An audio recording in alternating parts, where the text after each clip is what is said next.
وَإِن مِّن شَيْءٍ إِلَّا يُسَبِّحُ بِحَمْدِهِ وَلَٰكِن لَّا تَفْقَهُونَ تَسْبِيحَهُم، اس کائنات میں کوئی شے نہیں ہے جو اللہ کی تسبیح و تحمید نہ کر رہی ہو، لیکن تم ان کی تسبیح کو سمجھ نہیں سکتے۔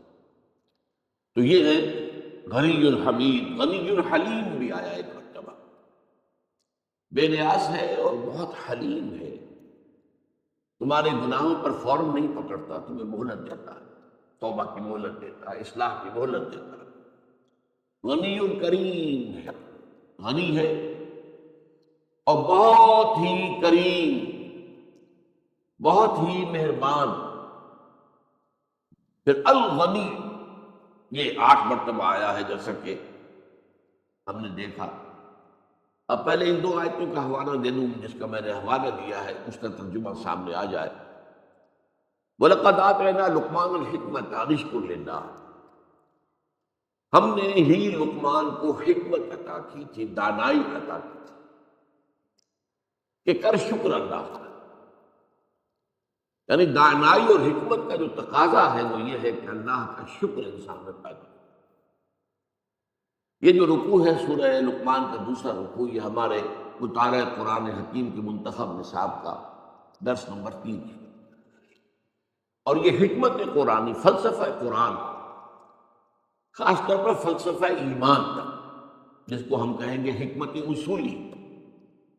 ایک ہے حکمت احکام کی، حکمت فروعی، حکمت تفصیلی، اور ایک حکمت اور فلسفہ ہے ایمان کا، وہ حکمت اصولی۔ اس کے ضمن میں یہ بہت جامع مقام ہے قرآن حکیم۔ بہرحال اس وقت اس تفصیل میں جانے کا تو موقع نہیں ہے۔ فرمایا ہم نے ہی لقمان کو حکمت عطا کی تھی کہ کر شکر اللہ کا۔ پھر فرمایا جو کوئی شکر کرتا ہے وہ اپنے بھلے کے لیے کرتا ہے، اس میں اللہ کا کوئی فائدہ نہیں، وہ اللہ کی کوئی ضرورت پوری نہیں کر رہا، بلکہ وہ اپنے بھلے کے لیے، اپنے فائدے کے لیے، اس کی اپنی شخصیت کا صحیح رخ پر اٹھان ہوگا، اپنی شخصیت صحیح رخ پر پروان چڑھے گی۔ اگر اس میں یہ شکر کا مادہ ہے اللہ کے لیے، تو در حقیقت یہ اس کے اپنے صحت معنوی، صحت باطنی، صحت روحانی کی دلیل۔ وَمَنْ كَفَرَ فَإِنَّ اللَّهَ غَنِيٌّ حَمِيدٌ، اور جو کفر کرے، یہاں کفر کے معنی ہے ناشکری کرے۔ ہم اردو میں بھی بولتے ہیں کفران نعمت، اس لیے کہ لفظ سے کفر کا اصل مفہوم ہے کسی چیز کو چھپا دینا، اس لیے کفارہ کہتے ہیں۔ گناہ ہو گیا آپ سے، کوئی کفارہ آپ نے کیا تو وہ کفارہ جو ہے ڈھانپ لیتا ہے آپ کے گناہ کو، کفارہ۔ اسی اعتبار سے جو کاشتکار ہے اس کو بھی کفار کہا گیا ہے قرآن مجید میں۔ اعجب الکفار نباتہ، اس لیے کہ وہ بھی بیج کو زمین میں چھپاتا ہے، زمین میں ڈالتا ہے، زمین میں وہ چھپتا ہے تو پھر وہ پودا بن کر نکلتا ہے۔ تو کفر، اور جب ظاہر ہے کہ اللہ تعالیٰ کی اگر نعمتوں پر احساس شکر قلب میں پیدا ہو اور ایک آدمی دبا دے اس کو، زبان سے ادا نہ کرے، یہ کفران نعمت ہے۔ اور اگر اللہ تعالیٰ کی توحید اور اللہ کے وجود کی گواہی انسان کے باطن میں سے ابھرے اور اللہ انسان اس کو دبا دے تو یہ کفر ہے۔ تو بات فرمایا وَمَنْ كَفَرَ فَإِنَّ اللَّهَ غَنِيٌّ حَمِيدٌ، جو کوئی کفر کرتا ہے، ناشکری کرتا ہے، کفران نعمت سے کام لیتا ہے، تو اللہ تو غنی ہے، اس سے تو کسی کی احتیاج نہیں ہے، وہ بے نیاز ہے، وہ اپنا بیڑا غرق کر رہا ہے، اپنی تباہی گود لے رہا ہے، اپنی عاقبت برباد کر رہا ہے۔ اللہ تو محمود ہے، کوئی اس کی حمد کرے نہ کرے۔ اور حمد کے بارے میں بھی بہت مرتبہ میں نے بتایا ہے کہ عام طور پر ہمارے ذہن میں ہے حمد کا ترجمہ تعریف، ثنا۔ حمد کا اصل مفہوم ہے شکر، کل شکر، کل ثنا، کل تعریف اللہ کی۔ اس لیے کہ آپ دیکھتے ہیں کہ جو ہمیں جو دعائیں تلقین کی گئی ان میں شکر کے مقام پر حمد آتا ہے۔ آپ بھوک محسوس کر رہے تھے، نقاہت محسوس کر رہے تھے، اللہ نے آپ کو کھانا دیا، اب آپ کے اندر قوت جو ہے، وہ آپ کی انرجیز جو ہے وہ دوبارہ ظاہر ہو گئی، اب آپ کیا کہتے ہیں؟ الحمدللہ الذی اطعمنی وسقانی وجعلنی من المسلمین۔ کل شکر اس اللہ کا ہے کہ جس نے مجھے کھلایا اور پلایا اور مجھے مسلمانوں میں سے پیدا کیا۔ یہ شکر کا مقام ہے۔ اسی طرح صبح آنکھ کھلتے ہی الحمدللہ الذی احیانی بعد ما اماتنی والیہ النشور۔ کل شکر اس اللہ کا ہے جس نے مجھے دوبارہ زندگی عطا کی اس کے بعد کہ مجھ پر موت طاری ہو گئی تھی۔ نیند جو ہے وہ موت کی بہن ہے، اس میں انسان کا شعور جاتا رہتا ہے، موت میں جو ہے اس کی جان چلی جاتی ہے، لیکن یہ کہ یہ ایک دوسرے کے بہت قریب ہے۔ اسی لیے صبح کی جو آنکھ کھلتے ہی جو دعا آ جانی چاہیے زبان پر، الحمدللہ الذی احیانی بعد ما اماتنی والیہ النشور۔ دوسری آیت میں نے آپ کے سامنے رکھی، وہ اس اعتبار سے بہت اہم ہے۔ ایک تو اللہ کا شکر ہے کہ اللہ کے احکام پر انسان چلے، نماز پڑھے، روزہ رکھے، یہ تمام احکام جو ہیں ان کو بجا لائے، حرام سے بچے، حلال پر اتفاق کرے۔ یہ ایک لیول ہے۔ ایک اس سے اوپر کا معاملہ ہے، اللہ کے لیے جہاد کرنا، تن من دھن لگا دینا اللہ کی عظمت کے لیے، اللہ کی کبریائی کے لیے، اللہ کی حکومت اس کو ریسٹور کرنے کے لیے۔ جیسے کہیں کسی بادشاہ کے خلاف بغاوت ہو جائے تو اب جو اس بادشاہ کے وفادار لوگ ہیں وہ کوشش کرتے ہیں کہ وہ ریسٹور ہو جائے، بادشاہ کی بادشاہت ریسٹور ہو جائے۔ تو آج پوری دنیا میں اللہ کے خلاف بغاوت ہے۔ آج آپ کو معلوم ہے کہ دنیا بھر میں سیکولرزم کا اصول مسلم ہے سب کے نزدیک، اور یہ سب سے بڑی بغاوت ہے جو تاریخ انسانی میں اللہ کے خلاف ہوئی۔ پہلے کیا ہوتا تھا؟ صرف یہ کہ ایک بڑے خدا کے ساتھ کچھ چھوٹے چھوٹے خدا بھی نتی کر دیا، اس بڑے خدا کا انکار کبھی نہیں ہوا دنیا میں، لیکن چھوٹے چھوٹے خدا اللہ کو بھی مانتے تھے، آلہہ کو بھی مان لیتے تھے۔ ہندوستان میں مہادیو کو بھی مانتے تھے اور دیویوں اور دیوتاؤں کو بھی مانتے تھے۔ یورپ میں گاڈ بڑے جی سے ایک ہی تھا ہمیشہ، اور اس کی صفات کیا تھی؟ اومنی پوٹنٹ، اومنیشینٹ، اومنی پریزنٹ، علی کل شیء قدیر، بکل شیء علیم، اور ہر جگہ موجود۔ ہاں گاڈز اینڈ گاڈیسز، لیکن وہ چھوٹے جی سے لکھا جاتا، یہ بے شمار ہے۔ یہ بغاوت کہ اللہ کو یا مہادیو کو یا جو بھی گاڈ ہے جس کو بھی تم نے سمجھا ہے، جس نام سے بھی پکار رہے ہو، اس کو انسان کی اجتماعی زندگی سے خارج کر دیا۔ جیسے ہندوؤں میں ہے کہ بت انہوں نے رکھا ہوا، مندر میں جاتے ہیں اور سجدہ کر لیتے ہیں، اس سے دنڈوت کرتے ہیں، کچھ چڑھاوا چڑھاتے ہیں۔ اس طرح اللہ کو ہم نے مسجد میں محدود کیا ہوا ہے، یہاں آتے ہیں رکوع سجود کر لیتے ہیں، باہر جا کر تو ہم اللہ کو اللہ نہیں مانتے، ہماری پارلیمنٹ نہیں مانتے، ہماری عدالتیں نہیں مانتے۔ ہوا کرے اللہ کا حکم، ہم تو جو بھی قانون ہے دیوانی اور فوجداری اس ملک کا، اس کے مطابق فیصلے کریں، اور بنیادی طور پر اس پورے قانون کا ڈھانچہ رومن لاء کے اوپر تیار ہوا۔ اس حوالے سے اللہ کو بے دخل کیا جانا یہ سب سے بڑی بغاوت ہے۔ اب اس کو ریسٹور کرنے کے لیے کہ اجتماعی نظام بھی اللہ کے تحت آ جائے، یہ جہاد کوئی شخص کر رہا ہے۔ اب یہ بہت اونچا کام ہے جہاد، یہ تمام جو بھی افعال ہو سکتے ہیں انسان کے، ان میں سب سے اونچی شے، لیکن اس کے بارے میں فرما دیا، یہ سورہ عنکبوت کی آیت ہے، وَمَنْ جَاهَدَ فَإِنَّمَا يُجَاهِدُ النَّفْسِ إِنَّ اللَّهَ لَغَنِيٌّ عَنِ الْعَالَمِينَ۔ جو کوئی بھی جہاد کرتا ہے ہماری راہ میں، جان اور مال کھپاتا ہے، مشقتیں کرتا ہے، ایثار کرتا ہے، مصیبتیں برداشت کرتا ہے، وَالصَّابِرِينَ فِي الْبَأْسَاءِ وَالضَّرَّاءِ وَحِينَ الْبَأْسِ، انہیں بھی کبھی یہ خیال نہ آ جائے کہ وہ ہم پر کوئی احسان کر رہا ہے، انہیں کبھی یہ خیال نہ آ جائے کہ ہماری کوئی ضرورت اس کے ذریعے سے پوری ہو رہی ہے، اسے کبھی یہ خیال نہ آ جائے کہ کوئی ہماری کیفیت کے اندر بگاڑ پیدا ہو گیا جسے وہ درست کر رہے ہیں، معاذ اللہ۔ جو جہاد کر رہا ہے وہ اپنے لیے کرتا ہے، اپنے بھلے کے لیے، اس کا سارا اجر و ثواب اسی کو ملے گا، اس کی عاقبت جو ہے وہ سنورے گی اللہ تعالیٰ کے ہاں، اس کو بلند سے بلند تر جو ہے مقامات جو ہے جنت میں حاصل ہو۔ تو گویا کہ ہر اعتبار سے اللہ تعالیٰ کے غنی ہونے کا تصور قرآن مجید دیتا ہے کہ مخلوق میں سے کوئی بھی کسی بھی درجے میں کسی اعتبار سے یہ نہ سمجھے کہ اللہ تعالیٰ کسی شے کا محتاج ہے۔ اب آئیے اس حدیث کو پڑھتے ہیں۔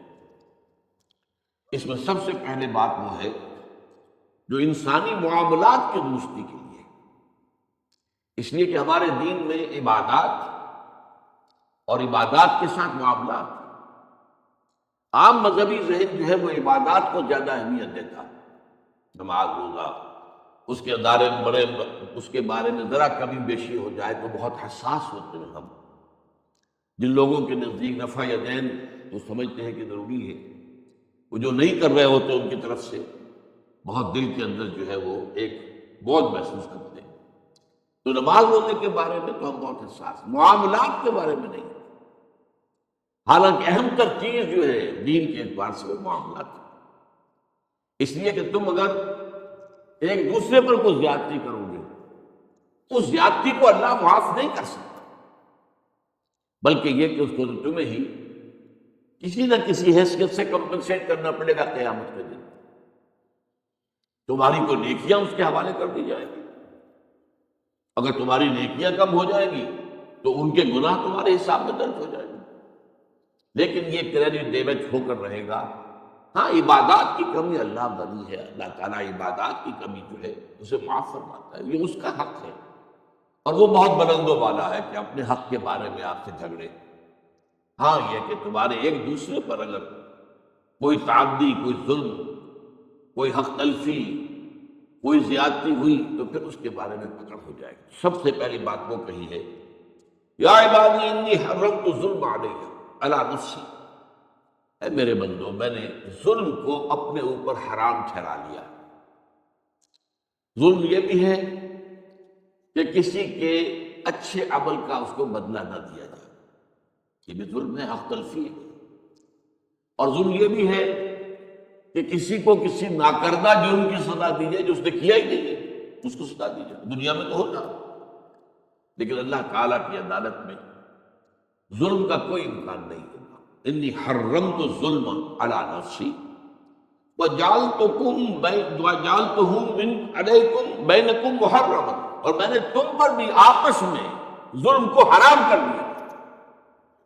وہ کسی پر زیادتی نہ، کسی کے بارے میں سوء ظن کر رہا ہو، یہ بھی زیادتی کر رہا ہے، جب تک کہ تمہارے پاس کوئی ثبوت ہے۔ کسی کی غیبت کر رہا ہے، بہت بڑا ظلم کر رہا ہے، ایسا کر رہا ہے جیسے کہ گویا اپنے بھائی کا گوشت کھا رہا ہے، گوشت مردہ بھائی کا، مردہ بھائی۔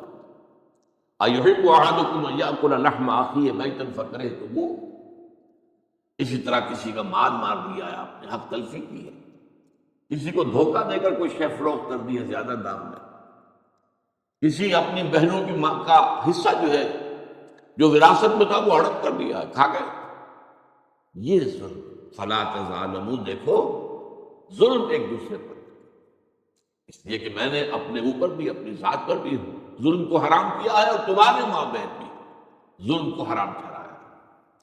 اب اس کے بعد وہ اصل معاملہ جو میں نے کہا، الغنی، یا عبادی کلکم ضال الا من ہدیت، تم میں سے ہر شخص گمراہ ہے سوائے اس کے جسے میں ہدایت دوں۔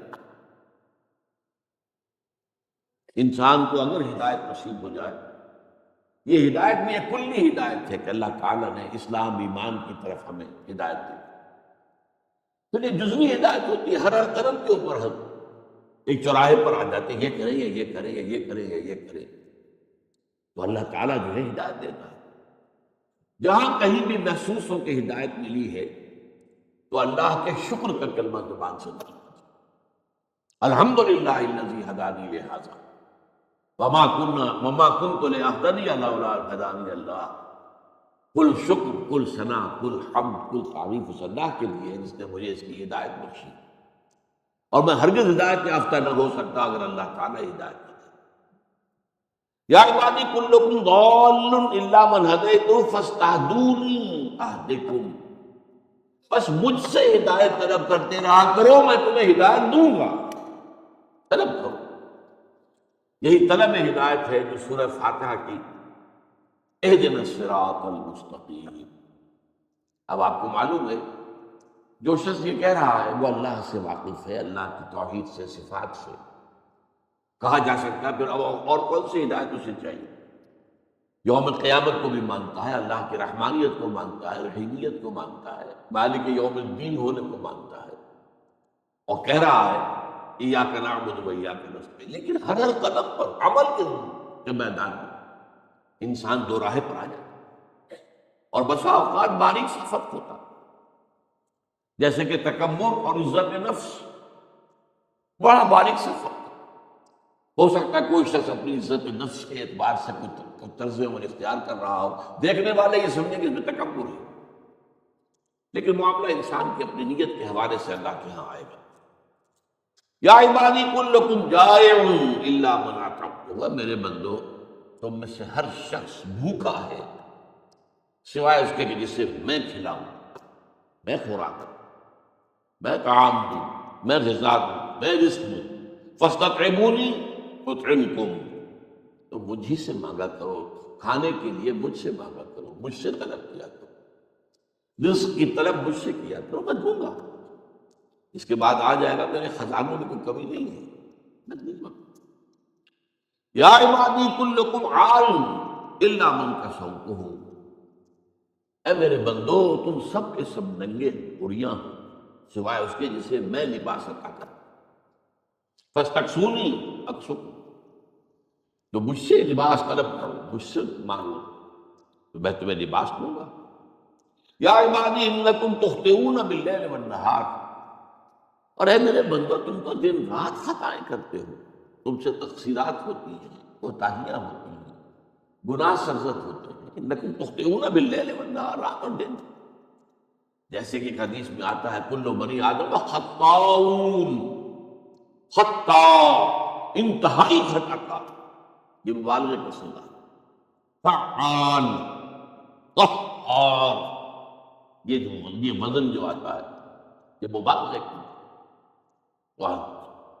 کلکم تخطئون باللیل والنہار، تم سب کے سب خطا کار ہو، انتہائی خطا کار، اور میں جو خطا کار جو توبہ کر لیں، وہ توابون جو ہے ان میں سے وہ یقین بہتر لوگ ہیں، وہ اللہ کو پسند ہے توبہ کرنا۔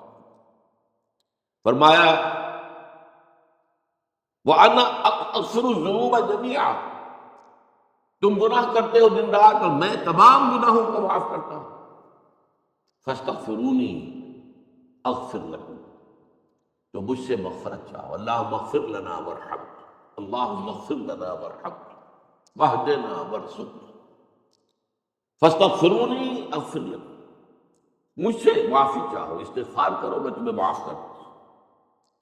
یا عبادی انکم لن تبلغوا ضرنی فتضرونی شیئا، اے میرے بندو تم مجھے کوئی نقصان نہیں پہنچا سکتے، تمہاری یہ حیثیت ہی نہیں ہے کہ تم مجھے کوئی نقصان پہنچا سکتے، تم کفر کرو میرا تو کچھ نقصان نہیں، تم میری جناب میں گستاخیاں کرو میرے لیے کوئی وہ کمی کا باعث نہیں ہو جاتی، لہذا انکم لن تبلغوا ضرنی فتضرونی ولن تبلغوا نفعی فتنفعونی، نہ ہی تم مجھے کوئی نفع پہنچا سکتے ہو، نہ پہنچ سکتے ہو میرے نفع کو کہ مجھے نفع پہنچا۔ وہی الغنی، بے نیاز، اسے کسی کی احتیاج نہیں۔ اب اس کے بعد جو الفاظ آ رہے ہیں وہ کلائمیکس ہے۔ یا عبادی لو ان اولکم وآخرکم وانسکم وجنکم کانوا علی اتقى قلب رجل واحد منکم ما زاد ذلک فی ملکی شیئا، اے میرے بندو اگر تمہارے سب اگلے اور پچھلے اور انسان اور جن سب کے سب، اگر تم میں سے کوئی شخص جو سب سے زیادہ متقی ہو سکتا ہے جس کا قلب ویسے بن جاؤ، ما زاد ذلک فی ملکی شیئا، اس سے میری سلطنت میں کوئی اضافہ نہیں ہوتا۔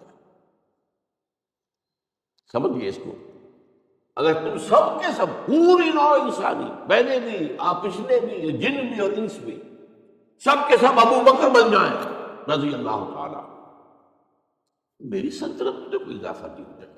یہ ہے الغنی، غنی عن العالمین. یا عبادی لو ان اولکم وآخرکم وانسکم وجنکم کانوا علی اتقى قلب رجل واحد منکم ما زاد ذلک فی ملکی شیئا. یا عبادی لو ان اولکم وآخرکم وانسکم وجنکم کانوا علی افجر قلب رجل واحد منکم ما نقص ذلک من ملکی شیئا. میرے بندو، اگر تمہارے اگلے اور پچھلے اور تمام جن اور تمام انسان تم میں سے جو سب سے زیادہ فاجر دل والا ہو سکتا ہے، فاجر دل والا، ابو جہل ہو جائے یا شیطان لعین بن جائے، وہ عزازیل بن جائے، اس لیے کہ جنوں کا تذکرہ بھی تم کرو، چاہے جن ہو چاہے انسان ہو، اگلے ہو یا پچھلے ہو. اگر جو بدترین جو برے دل کا جو ان میں سے مالک ہو، وہ سب کے سب بن جائیں، ما نقص ذلک من ملکی شیئا، اس سے میری سلطنت میں کوئی کمی نہیں آئے.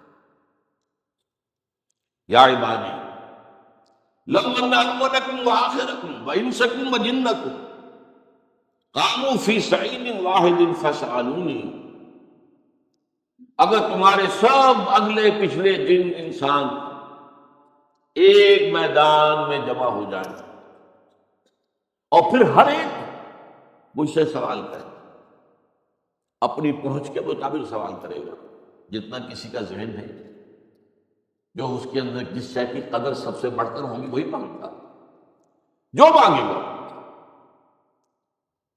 قاموا فی صعید واحد فسألونی فأعطیت کل انسان مسألتہ، اور پھر میں ان میں سے ہر ایک کو جو وہ مانگے دے دوں. ما نقص ذلک مما عندی، اس سے کوئی کمی واقع نہیں ہوگی ان خزانوں میں جو میرے پاس ہے. الا کما ينقص المخيط اذا ادخل البحر، سوائے اس کے تمثیل، جیسے اگر کسی سوئی کو دریا میں یا سمندر میں ڈبو کر نکال لیا جائے تو اس سے دریا یا سمندر میں کیا جو کمی واقع ہو سکتی ہے اس کا تصور کر لو. بس اس طرح کا کوئی معاملہ ہو سکتا، میرے خزانوں میں کوئی کمی نہیں ہے. میں نے جیسا کہ ابتدا میں عرض کر دیا تھا، یہ وہ شان ہے، غنا ہے، استغنا. اللہ تعالیٰ اپنے مخلوقات سے بالکل بے نیاز ہے، اس کی کوئی احتیاج کسی نوع کی، چھوٹی سے چھوٹی، بڑی سے بڑی، کسی مخلوق سے، مخلوق میں سے کسی انسان سے، کسی جن سے، کسی فرشتے سے منسلک نہیں. اب آخری ٹکڑا آ رہا ہے.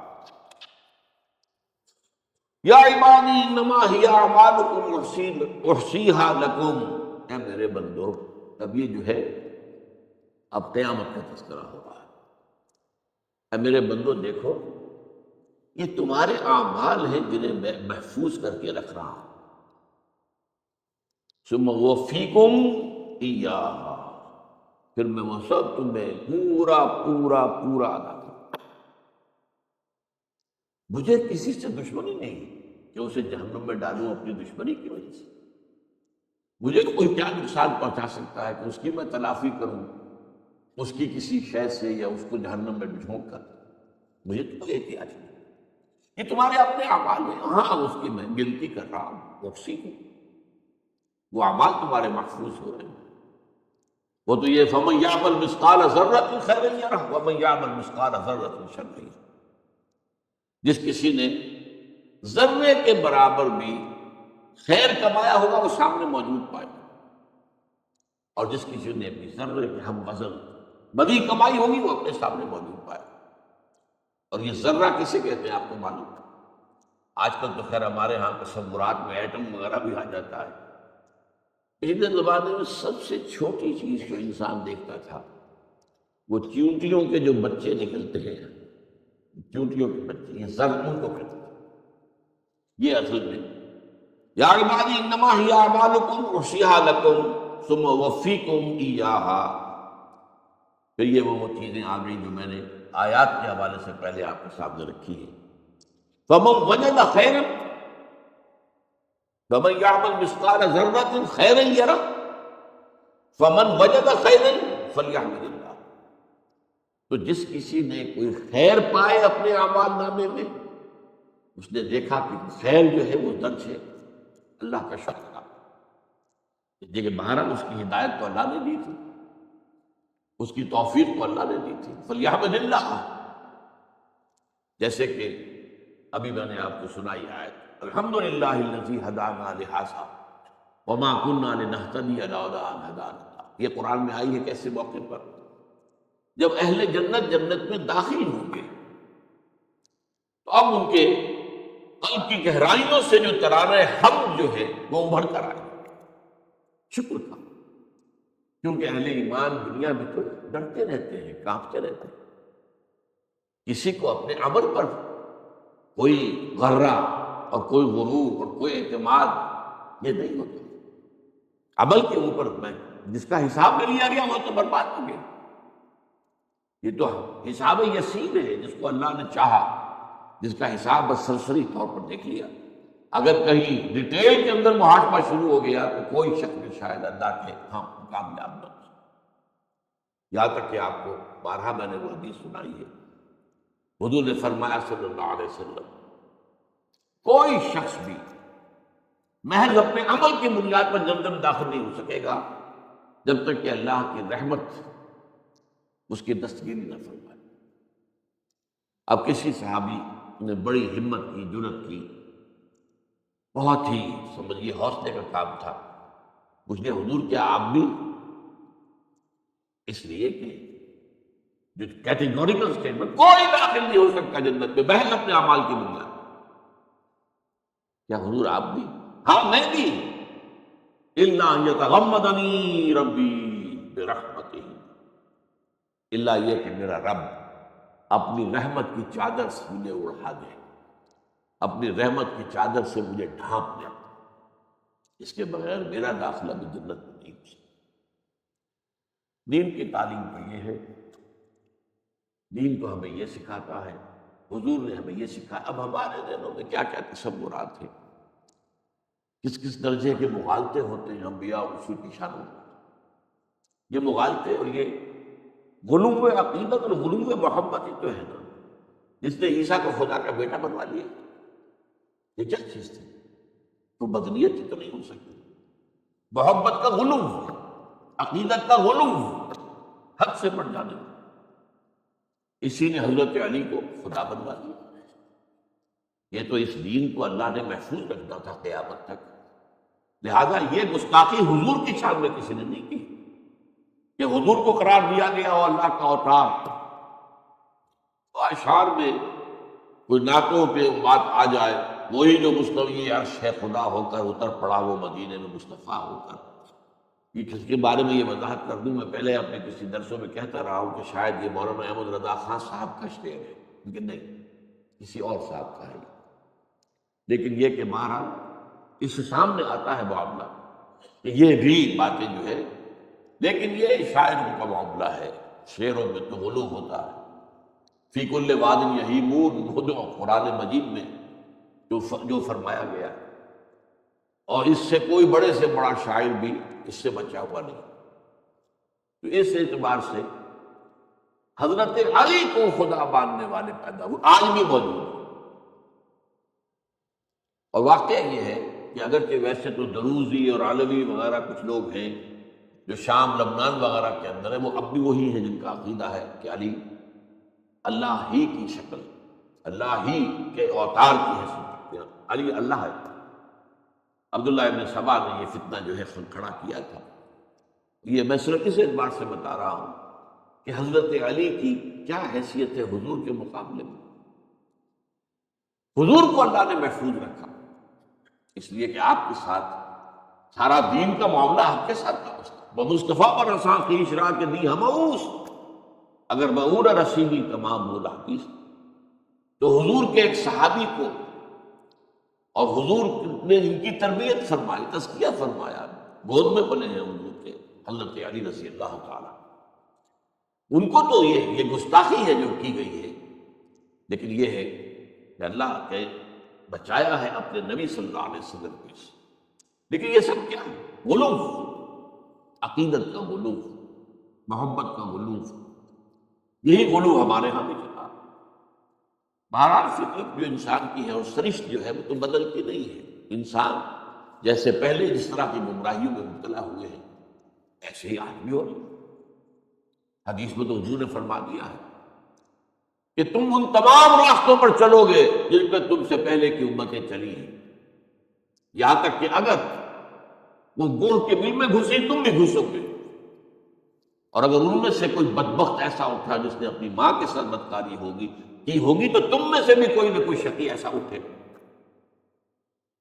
صحابہ نے پوچھا حضور کیا اہل کتاب مراد ہیں، یہود و نصارہ؟ فمن، تم سے پہلے کی امت کوئی تو تھے نا، وہ امت مسلمہ تھی۔ ہم اس زوم میں نہ رہے کہ ہم ہی امت مسلمہ۔ مجھے غالب نے کہا تھا کہ ریختہ کہ تم ہی استاد نہیں ہو غالب۔ سنتے ہیں اگلے زمانے میں کوئی میر نہیں تھا، میر بھی بہت بڑا شاعر تھا۔ اسی طرح ہم ہی امت مسلمہ نہیں، ہم سے پہلے یہود۔ اور نوٹ کیجئے قرآن میں 4 مقامات پر یہ ہے یہودیوں کے بارے میں کہ ہم نے انہیں تمام انسانوں پر فضیلت دی۔ 2 مرتبہ تو آپ کو بھی یاد ہوگا، سورہ بقرہ تو بہت کافی لوگوں کے ذہنوں میں ہوتی ہے۔ 6 رکوع کی پہلی آیت، 15 رکوع کی پہلی آیت، یا بنی اسرائیل اذکروا نعمتی التی انعمت علیکم وانی فضلتکم علی العالمین، میں نے تمہیں تمام جہان والوں پر فضیلت دی۔ لیکن ان میں گمراہیاں پیدا ہوئی۔ ان کی ایک گمراہی تو وہ ہے جس سے کہ اللہ نے اپنی کتاب کو محفوظ رکھا کہ انہوں نے کتاب میں تحریفات کی۔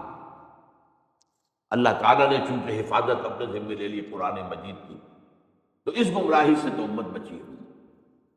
لیکن یہ نوٹ کر لیجیے کہ یہ حفاظت صرف متن قرآن کو حاصل ہے، ترجموں میں تحریفیں ہوئی ہیں، ڈٹ کر ہوئی ہیں، تفسیروں میں تحریفیں ہوئی ہیں اور ڈٹ کر ہوئی ہیں۔ خود بدلتے نہیں، قرآن کو بدل دیتے ہیں۔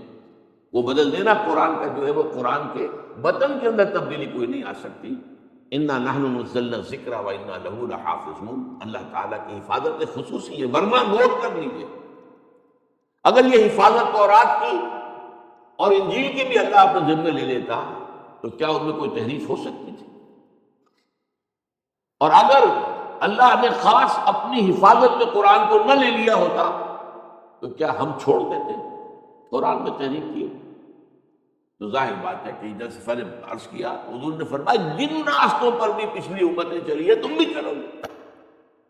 اور اس کے لیے مثال ہے، اگر وہ گوہ کے بل میں گھسے تو تم بھی گھسو گے، اور اگر ان میں سے کوئی بدبخت ایسا اٹھا جس نے اپنی ماں کے ساتھ بدکاری کی تو تم میں سے بھی کوئی شقی ایسا اٹھے۔ یا عبادی انما ہی اعمالکم احصیھا لکم، اے میرے بندو یہ تمہارے اعمال ہیں جو میں حفاظت سے جن کا حساب رکھا ہوا ہے میں نے۔ ثم اوفیکم ایھا، وفا یوفی پورا پورا کر دینا اور پورے اہتمام سے کر دینا۔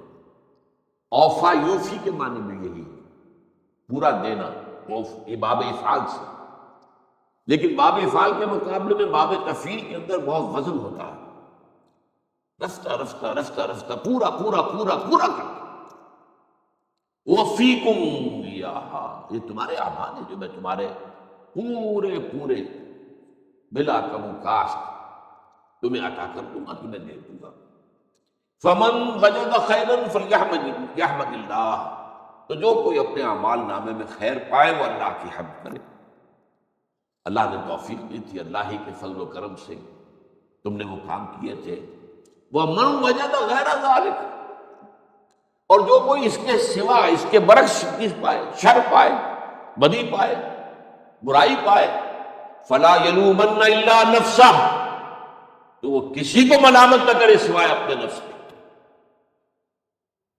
اس کا کمانے والا وہ خود ہے، یہ اس کے اپنے اعمال ہیں، کسی اور کے اوپر نہ دھرے، بلکہ اس کی پوری ذمہ داری اسی کو قبول کرے۔ یہ حدیث جو طویل ہے، اور جیسا کہ میں نے عرض کیا تھا، یا عبادی یا عبادی یا عبادی کی تکرار جس کیفیت سے اس حدیث میں ہوئی، اس میں اللہ تعالیٰ کی جو شفقت عبادی ہے میرے بندے، قرآن مجید میں آیا ہے ما یفعل اللہ بعذابکم، اللہ کو کیا لینا ہے تمہیں عذاب دے کر، ان شکرتم، اگر تم شکر کی روش اختیار کرو تو اللہ کو تمہیں عذاب دے کر، اللہ تعالیٰ جو ہے وہ اس طرح کا نہیں ہے کہ جسے کسی کو کسی کو تکلیف دے کر اور کوئی خوشی حاصل ہوتی ہے۔ ما یفعل اللہ بعذابکم، تو یہ تو تمہارے اعمال ہیں، اور یہ اعمال ہم نے حفاظت کے ساتھ گن کر رکھے ہوئے تھے، تمہارے سامنے حاضر ہیں، تو جو ان میں خیر پائے اللہ کی حمد کرے، اللہ کا شکر ادا کرے، اور جو اس میں شر پائے، اس کے سوا کوئی شے، خیر کے علاوہ، خیر کے سوا، خیر کے برعکس، تو وہ کسی کو ملامت نہ کرے سوائے اپنے نفس کے۔ السلام علیکم ورحمۃ اللہ وبرکاتہ۔ اس طرح کی مزید انبیٹیبل ویڈیوز دیکھنے کے لیے ہمارے اس چینل ایٹرنل فیتھ کو سبسکرائب کریں۔ آپ کا شکریہ۔